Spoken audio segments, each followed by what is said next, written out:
여러분, 오늘 이 영상에 나왔던 이 선교사님들이 우리 조국에 없었다면 사실은 우리가 이 자리에 앉아 있는 것이 어려웠을 것입니다. 이 자리에서 예배드리고 있지 못했을 거다라는 것이죠. 저분들이 자신의 삶을 헌신해서 하나님께 드리고, 그리고 성경을 써주시고 한국말로 바꿔주시고, 그리고 그것뿐만 아니라 3대에 걸쳐 조선이라는 나라에 와서 예수 그리스도가 누구인지 선포했습니다. 그것이 있었기 때문에 우리가 예수 그리스도를 알 수 있었던 것이죠.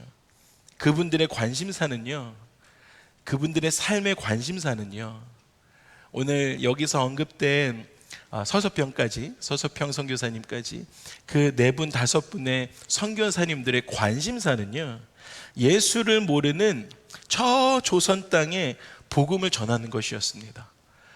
그들의 삶의 관심은 그 조선 땅에 예수 그리스도를 모르고 죽어가는 그들에게 복음을 전하는 것이었습니다. 복음은 예수님입니다. 오늘날 여러분의 관심사는 어떠한 것입니까? 여러분, 여러분들의 삶의 관심사 무엇입니까? 한번 고민해 보십시오. 사실은 우리가 많은 분들이 스태그플레이션 때문에 인플레이션이 올라가고 회사들은 스태그플레이션을 막 경험하면서 영향을 받죠. 물가 안정에 대한 관심들이 우리 가운데는 사실 있어요. 실질적으로 삶의 문제니까 그걸 고민합니다. 직업 시장이 쉽지 않습니다. 사실은 이 베이 지역은 그래도 풀이 굉장히 많은 곳이었음에도 불구하고 여러분, 팬데믹 엑시트하면서 엔데믹으로 가면서 그 타격들이 회사들이 입으니까 우리 가운데도 그 부분들에 대한 직업 시장에 대한 관심이 많이 있습니다.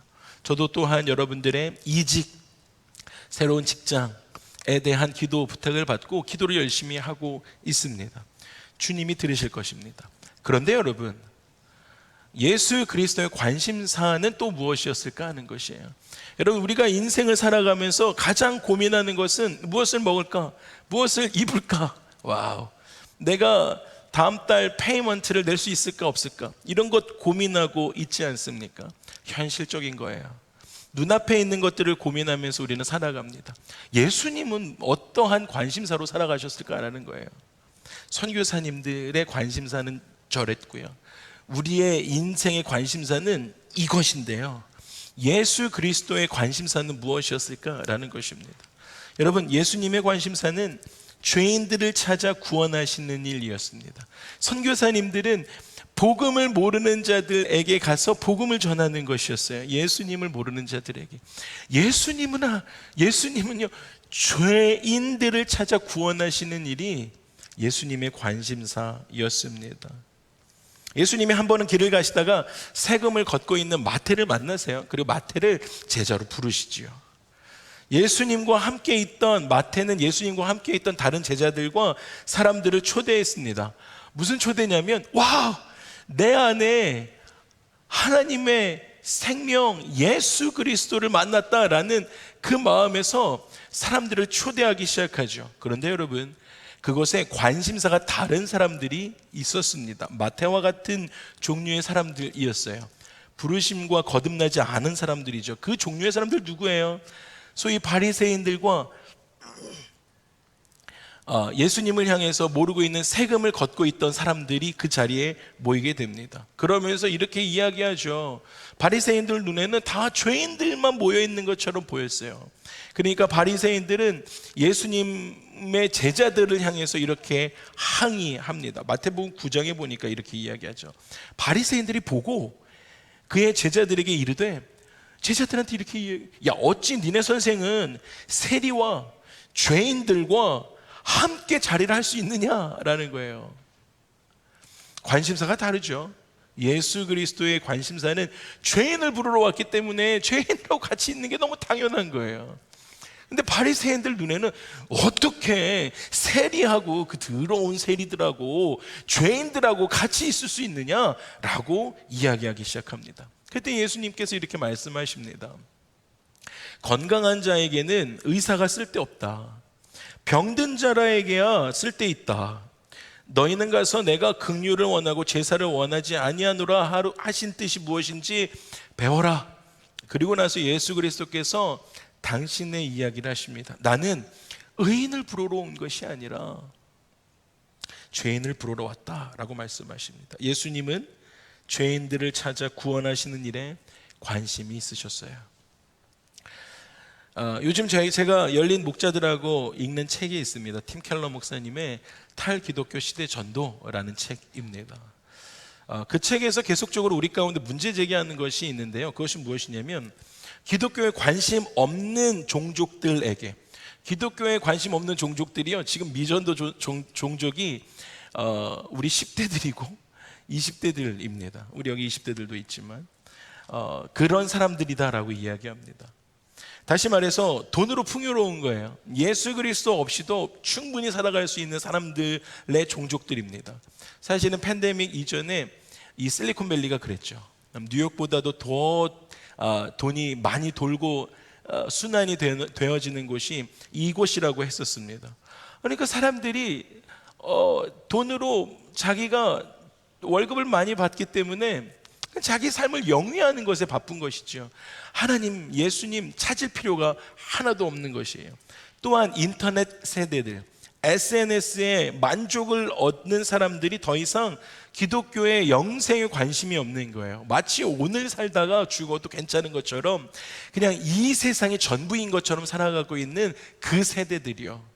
예전에는 기독교 하면 구원에 대한 이야기들이 있었고, 그리고 나서 그것에 대해서 아예 생판 모르는 사람도 기독교 하면 그것에 대해서 이해함이 있었는데, 요즘 사람들은요, 기독교에 아예 관심이 없는 것이죠. 그런 사람들에게, 영생에 관심이 없는 사람들에게 어떻게 복음을 전할 수 있을까라는 질문의 책입니다. 그리고 그 책은 그 물음에 대해서 초대교회의 모습에서 6가지로 해결 방안을 찾아서 제시합니다. 기회가 되신다면 읽어보셔도 좋을 것 같아요. 그렇다면 여러분, 그 초대교회 성도들의 관심사는 무엇이었을까라는 것입니다. 여러분, 초대교회 사람들의 관심사는 무엇이었을까요?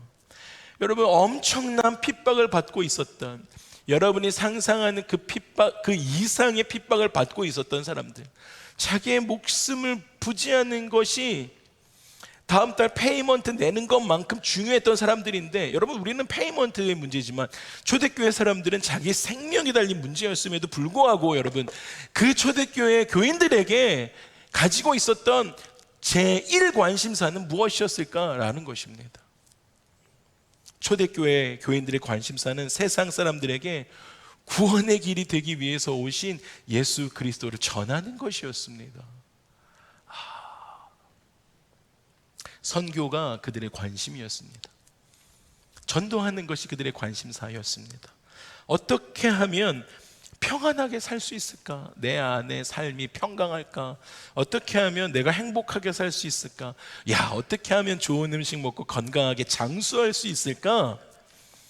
라는 것에 관심이 있었던 것이 아니라 더 중대한 관심사는 어떻게 하면 내가 예수 그리스도를 전할 수 있을까? 그분들의 삶이요, 우리 믿음의 선진들의 삶이었습니다. 어떻게 하면 영혼 구원을 받게 할 수 있을까? 어떻게 하면 사탄의 눌림 아래 있는 그 사람들에게 예수 그리스도를 전해서 자유케 하느냐, 거기에 관심사가 있었다라는 것입니다. 실제로 로마 군사들이 자기를 잡으러 오고 죽이러 오고, 카타콤도 저랑은 갔다 오신 분이 없군요.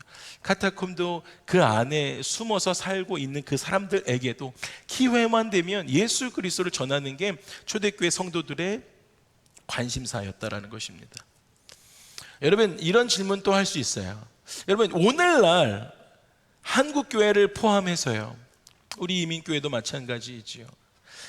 오늘날 왜 교회가 위축되고, 교회라고 하면 왜 기독교라는 욕을 들어야 하며 연약해지고 이 세상에서 수세에 몰리는가 묻는다라고 한다면, 기독교는 한 번도 주류에 있었던 적이 없었기 때문입니다.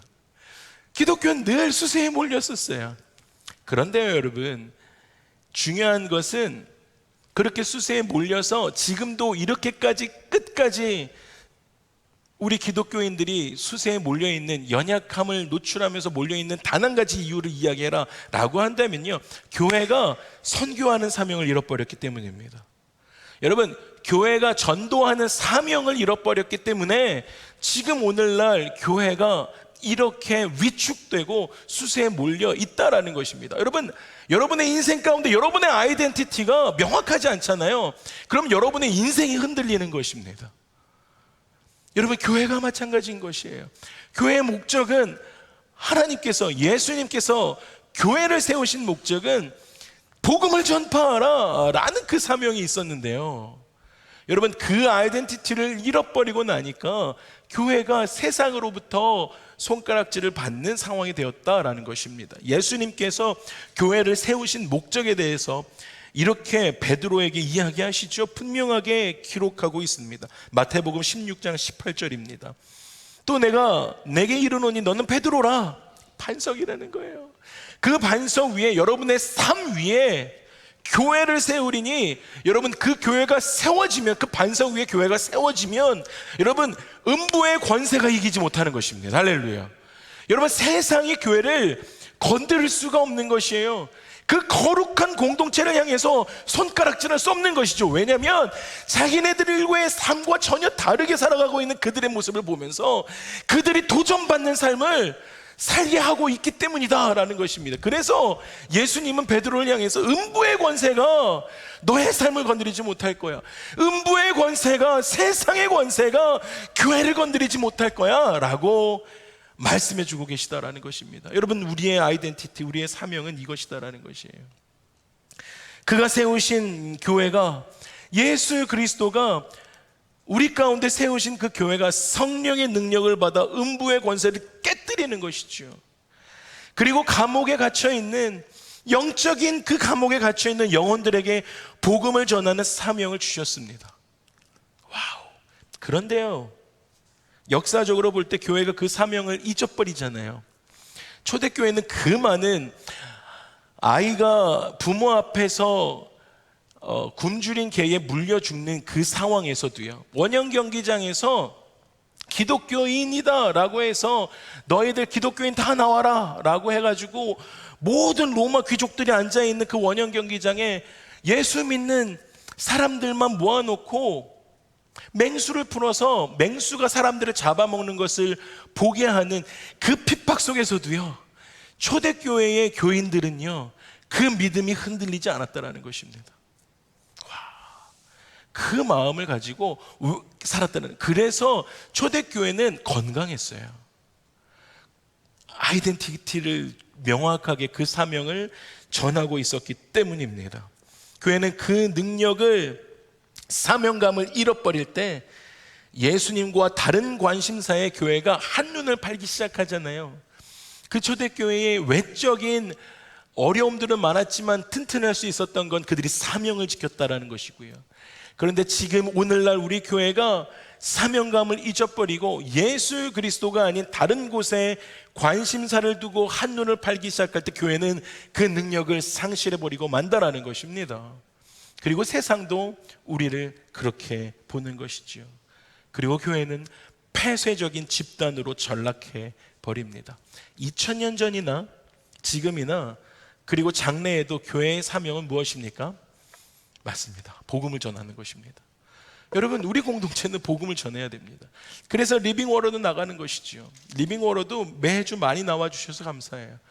여러분, 또한 우리가 그래서 또 선교지를 가는 것입니다. 올해 우리 공동체가 타겟팅하고 있는 나라들입니다. 한국과 우리 조국과 우리가 살고 있는 미국 빼고 그 뒤로 있는 모든 국기, 플래그가 있는 곳에 다 우리는 가게 되어집니다. 로마서 1장 1절에 바울은 자신이 사도로의 부르심을 받아서 하나님의 복음을 위한 택정함을 입었다라고 이야기합니다. 바울이 자기가 사도로서 콜링을 받았습니다라고 이야기한 이후에 예수님을 만났기 때문에 그러한 콜링이 있었잖아요. 그 예수님을 만난 그 콜링 이후에 그가 가지고 있는 소원 한 가지는 무엇이었냐면 곧 복음을 전하는 것이었습니다. 예수님을 만난 사람들은 복음을 전하는 것에 자기의 소원을 갖게 되어진다는 것이죠. 복음은 아까 말씀드렸던 것처럼 다른 말로 하면 예수님입니다. 예수님을 전하는 것이 이 바울의 소원이었어요. 로마서 1장 15절에서 16절까지 이렇게 말씀하시죠. 그러므로 나는 할 수 있는 대로 로마에 있는 너희에게 복음 예수를 전하기를 원하노라 라고 이야기합니다. 내가 복음 그 예수를 부끄러워하지 아니하노니 이 복음 예수님은 모든 믿는 자들에게 구원을 주시는 하나님의 능력이 됨이라 라고 선언하십니다. 여러분, 우리 교회의 사명은 선교하는 것입니다. 할렐루야. 여러분, 여러분들의 삶도 마찬가지예요. 여러분의 교회로 부르심을 받은 우리는 전도하는 것입니다. 그래서 타 문화권에 있는 사람들이던 우리가 선교라고 하죠. 같은 문화권에 있는 사람들이건 여러분 우리는 복음을 전해야 합니다. 이 말씀은 단순히 교회의 부흥을 위해서 말씀드리는 것이 아니에요. 청년 공동체의 인원수의 부흥을 위해서 여러분 전도하십시오라고 선언하는 것이 아니다라는 것입니다. 여러분 꼭 기억하십시오. 여러분들이 전도하고 있는 그 사람들이 다른 교회를 가도 괜찮습니다. 다만 그가 예수님을 구주로 믿고 구원받은 성도가 된다라고 한다면 선교는 사람들을 예수님께로 인도하는 일이기 때문에 그 사람들이 어느 교회 가든지 상관없습니다. 예수 그리스도를 알게 하는 것이 우리의 사명이기 때문입니다. 여러분, 그런데요, 아까 이야기했던 것처럼 바울이 그랬던 것처럼 예수 그리스도 만나고 자기의 첫 번째 사명은 복음을 전하는 것이잖아요. 선교할 수 있는 사람 누구냐? 여러분, 1분단부터 4분단에 앉아 계신 여러분, 선교할 수 있는 사람은 예수님을 만난 사람만이 할 수 있습니다. 할렐루야. 여러분, 예수 그리스도를 만나셨습니까? 예수 그리스도를 만나셨습니까? 아멘. 그럼 여러분들은 전도하셔야 되는 거예요. 왜 그런지 아세요?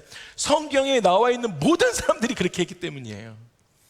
한 사람도 빠지지 않고 예수 그리스도를 만난 사람들은 인격적으로, 그 무리들은 아니죠. 여러분, 예수 그리스도 계신데 무리들은 궁금해가지고 야, 예수님 막 앉은 자를 일으키고 야, 왜 어떻게 저렇게 하는 거야? 이렇게 하는 사람들 말고요. 그런 불쌍한 인생들 말고요. 여러분, 예수 그리스도의 말씀을 따라가는 제자의 삶이다라고 한다면 여러분들 예수 그리스도 내 심장에 품고 뒤돌아서 예수 그리스도 구경하고 있는 이웃들에게 예수 그리스도를 전하는 삶을 살아야 한다는 것입니다. 성경의 모든 인물들이 그렇기 때문이시죠. 안드레가 예수님 만났어요. 그리고는 안드레가 베드로에게 예수님을 복음을 전파하죠. 빌립은요, 한 동네 살고 있었던 나다니엘에게 복음을 전파합니다. 여러분, 수가성 야곱 우물가에서 예수님을 만난 그 여인은 어떻게 했습니까? 동네 사람들이 놀랄 정도로 야, 저 여자 미친 거 아니야? 라고 이야기할 정도로 뛰어내려가서 예수 그리스도를 복음을 전하기 시작합니다. 삶이 바뀌는 거예요. 완전히 삶이 바뀌는 것이죠. 여러분, 귀신 들렸다가 그 거라사인 귀신 들렸다가 예수 그리스도 만난 사람들, 자기 동네에 돌아가서 복음 전합니다. 예수님 만난 사람들은 다 복음 전하는 것입니다. 자연스럽게 전도하게 되는 것이죠. 여러분 윅데이를 살아가실 때 예수 그리스도를 아는 사람으로 살아가시잖아요. 그 그리스도인으로 살아가실 때 여러분의 윅데이는 어떠한 삶을 살아가고 계십니까?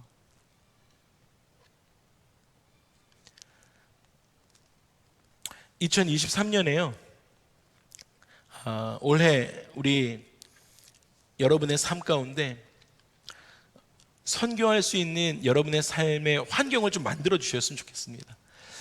여러분, 그냥 여러분의 주중에 선교하는 것, 전도하는 것이 쉽지 않은 것 알고 있어요. 그럼에도 불구하고 성경은 우리 가운데 그것을 명령하셨기 때문에 해야 합니다.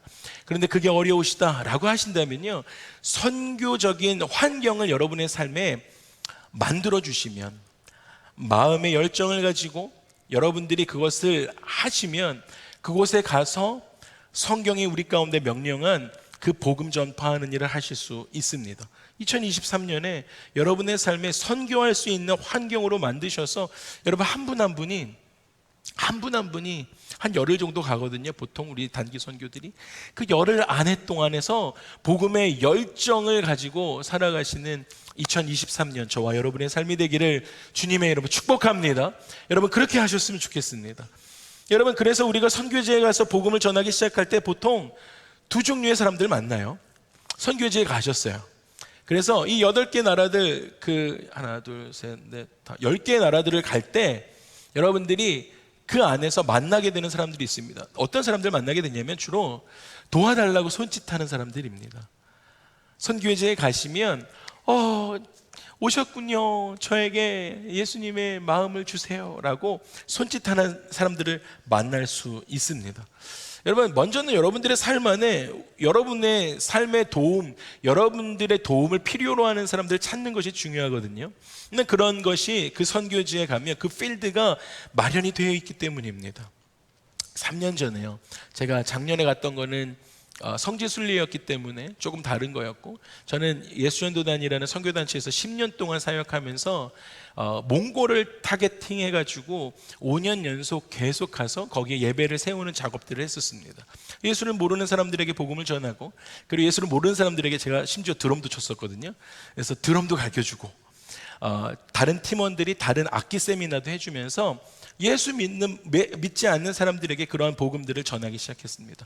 3년 전에는 우리 교회에 있을 때 터키를 다녀왔습니다. 터키 시리아 난민촌을 갔었을 때의 일입니다.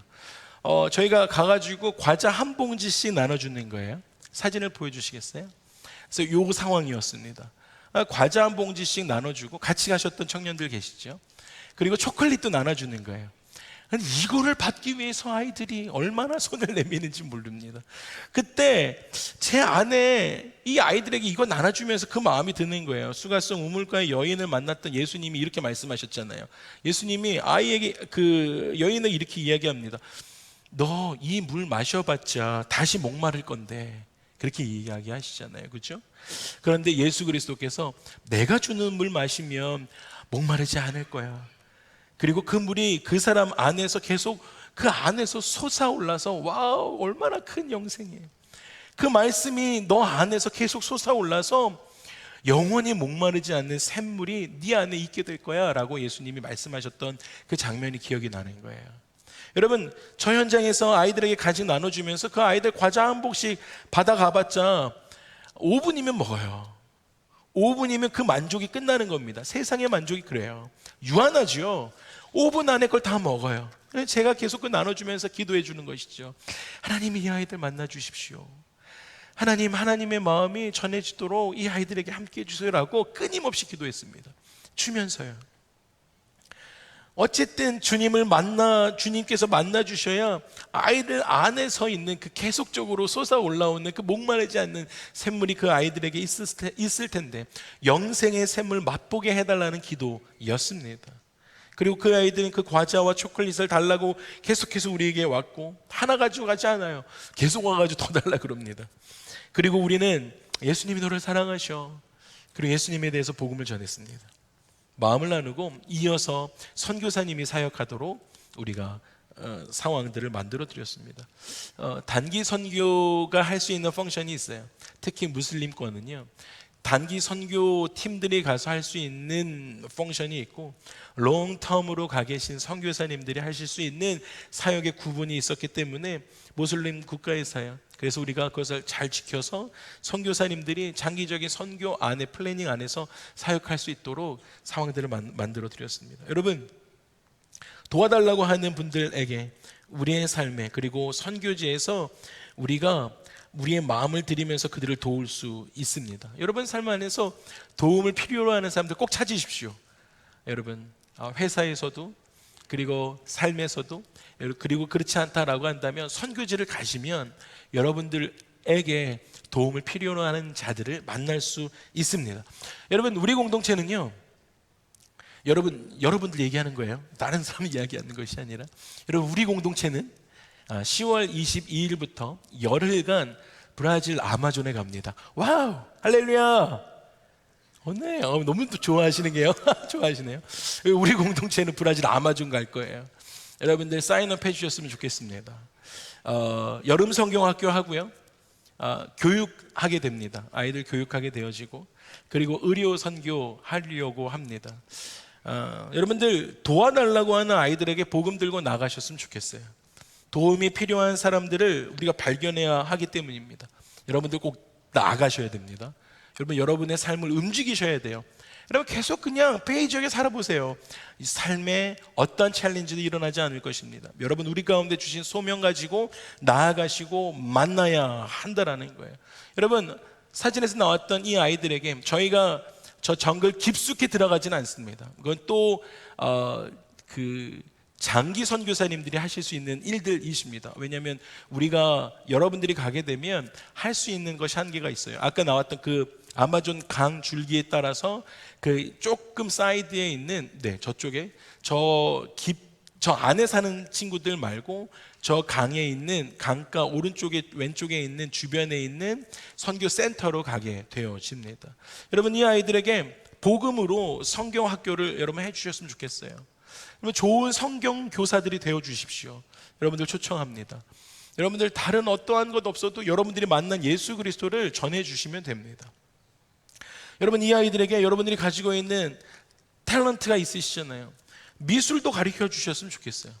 여러분, 정말 여기서 페이퍼 많이 가지고 가셔서 아이들에게 페인팅도 좀 가져가시고, 아이들에게 페인팅 가르쳐 주면 얼마나 좋아할까요? 디자이너분들, 다른 사람 얘기하는 게 아니에요. 얼마나 좋아하실까요? 여러분들이 대충 그린 그림을 그 아이들은 너무너무 어썸하게 얘기할 거예요.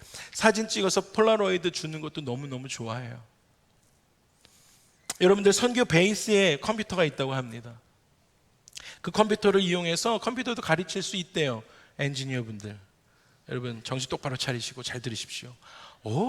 여러분들에게 주신 하나님의 그 능력이 그곳 안에서 역사로 기적으로 일어나게 되어지는 것이에요.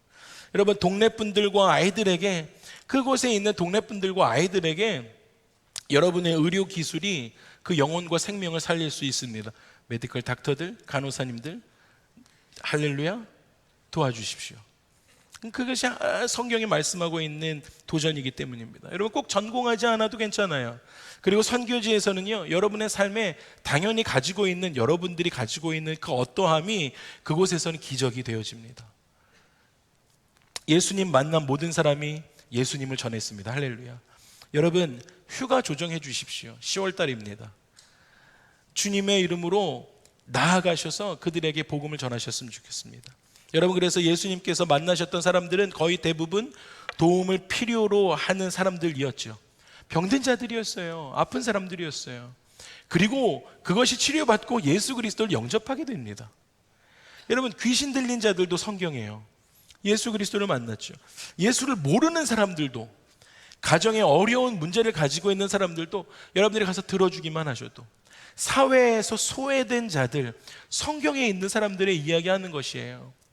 사회에서 소외된 죄인들도요, 그리고 가난하고 궁핍한 자들 예수님이 만나 주셨습니다. 여러분, 예수님은 그들을 찾아가셔서 치료하셨고 가르치시고 변화시켜 주셨습니다. 그런데 여러분, 여기서 중요한 것이 있어요. 여러분, 사두개인들이나 바리새인들은, 그리고 서기관 같은 사람들은요, 스스로 야, 나는 도움이 필요 없어 라고 했었기 때문에 그들은 예수님을 만날 수 없었습니다. 여러분, 복음을 전하기 가장 좋은 사람들은 도움을 요청하고 있는 사람들입니다. 여러분, 인지하고 넉넉 여러분들께서 마음 가운데 넓은 마음, 룸을 가지시고 자비한 눈을 가지시고 우리 공동체에서 타겟하는 브라질 아마존 사람들을 여러분 떠올리셨으면 좋겠습니다. 여러분들의 삶 가운데 언제 여러분 가보시겠습니까? 제공해 주시는 프로그램 안에 있으시면 브라질 아마존 다녀오실 수 있어요. 그리고 나아가서 그들에게 예수님을 소개해 주십시오. 소개하실 때는 굉장히 어렵지 않아요. 단순하고 명료하게 쉽게 복음을 전하시는 것이죠. 예수 믿으세요 라고요. 그 아이들에게도 예수 믿어야 해 라고 얘기해 주시면 됩니다. 그리고 그러면 여러분들, 성령께서 여러분들을 도와주실 거예요. 그리고 여러분이 만난 예수님을 그들에게 들려주세요. 내가 믿고 있는 예수님은 이러한 분이셔 라고 이야기해 주시는 것이죠. 그리고 그들의 영혼을 위해서 기도해 주십시오. 같이 기도해 주는 거예요. 아이들, 또 어른들, 내가 널 위해서 기도해도 되겠니? 라고요. 여러분, 거기까지 하시면 됩니다. 그러면 나머지 일은 성령께서 하실 거예요. 그들이 그 기도를 받기 위해서 기다리고 있습니다. 두 가지 있었지만 말씀을 마무리하겠습니다. 여러분, 성경은 때를 얻든지 못 얻든지 복음을 전파하라 라고 우리 가운데 말씀하고 계세요. 여러분들이 가지고 있는 개인적인 문제들이 있는 거 압니다. 그런데 성경은 우리 가운데 계속적으로 이야기하는 것이 무엇입니까?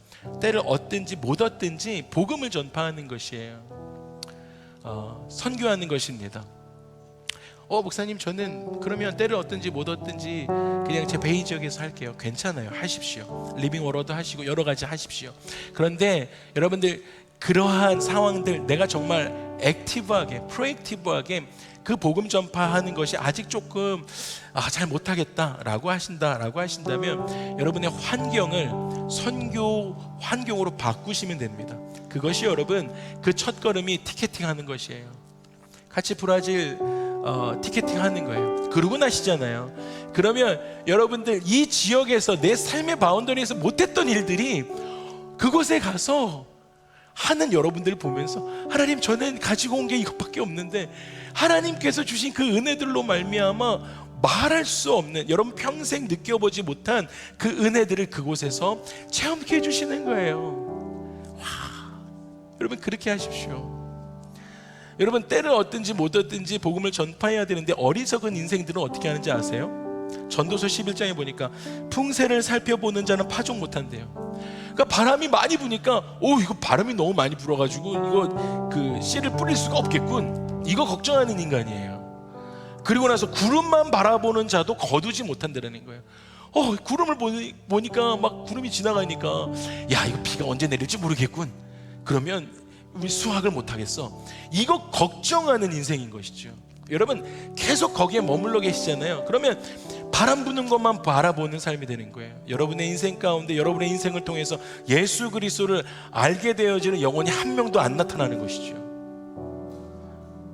여러분의 삶을 통해서 예수님을 믿은 사람들이 얼마나 되십니까? 구름 바라보면서 있는 인생이십니까? 비가 내릴지 모르니까 전도는 좀 나중에 하지 라고 아직도 머물러 계시는 분들이십니까? 여러분, 우리는 때를 얻든지 못 얻든지 예수 그리스도를 전해야 합니다. 왜냐하면 그것이 우리의 사명이기 때문입니다. 우리에게 순종과 믿음을 요구하세요. 여러분, 여러분의 삶에 순종과 믿음을 요구하고 계십니다. 순종함으로 여러분들, 그 브라질 아마존에 가면 하나님께서 택하신 사람들을 우리가 만나게 되고 하나님께서는 그들을 구원케 해주실 것입니다. 예수님을 전해야 합니다. 우리 함께 일어나셔서 기도하실까요? 여러분, 이 세상의 모든 것 다 사라질 거예요. 모든 사람들이 이 세상을 다 떠나는 날이 올 것입니다. 그런데요, 예수님의 말씀은 영원할 것입니다. 예수님을 믿고 구원을 받은 사람들도 영원하게 될 것입니다. 할렐루야. 이것이 너무 중요한 복음인 것이죠. 예수님의 말씀이 영원한데요, 그냥 그렇게 살아가는 인생이 아니라 그 예수님의 말씀을 들은 사람들도 영원할 것이다 라는 것입니다. 할렐루야. 이 세상에 여러분들만 그 비밀을 아는 것이 아니라 여러분들 휴가도 조정하시고 프로액티브하게 움직이셔서 와우, 내 삶에 그 일들 해보겠습니다 라고 결정하셨으면 좋겠습니다. 우리 함께 찬양하고 함께 기도하고 싶습니다. 내 눈 주의 영광을 보네. 내 눈 주의 영광을 보네. 우리 가운데 계신 주님, 그 빛난 영광, 그 빛난 영광 온 하늘 덮고 그 찬송 온 땅 가득해. 그 찬송 온 땅 가득해. 내 눈 주의 영광을 보네. 찬송 가운데, 찬송 가운데 서신 주, 여러분 주님의 얼굴이 온 열방을 향하고 계십니다. 주님의 얼굴을 온 세상 향하네.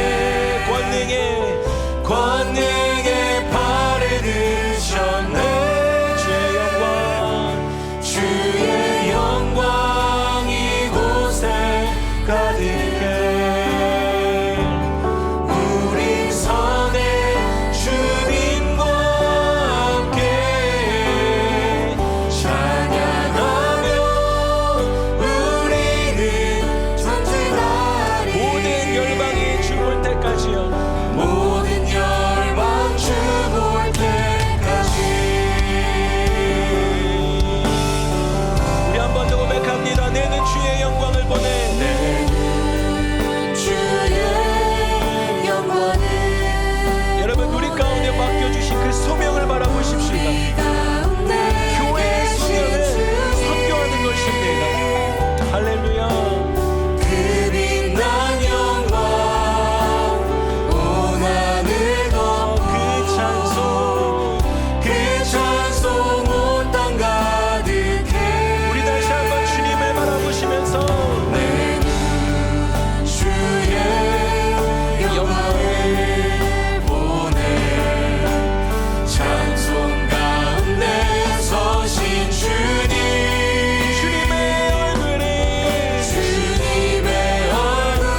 주시옵소서. 하나님 찬양하며 복음 가지고 우리가 전진하기 시작할 때에 모든 열방이, 그리고 브라질에 있는 그 아이들이, 아마존 강가에 있는 그 아이들과 그 원주민들이 주님 볼 수 있도록 하나님 우리를 사용하여 주시옵소서. 주님의 이름을 찬양합니다. 감사드리고 예수님의 이름으로 기도합니다. 아멘. 우리 주님께 감사와 영광의 박수 올려드리시겠습니다. 아멘.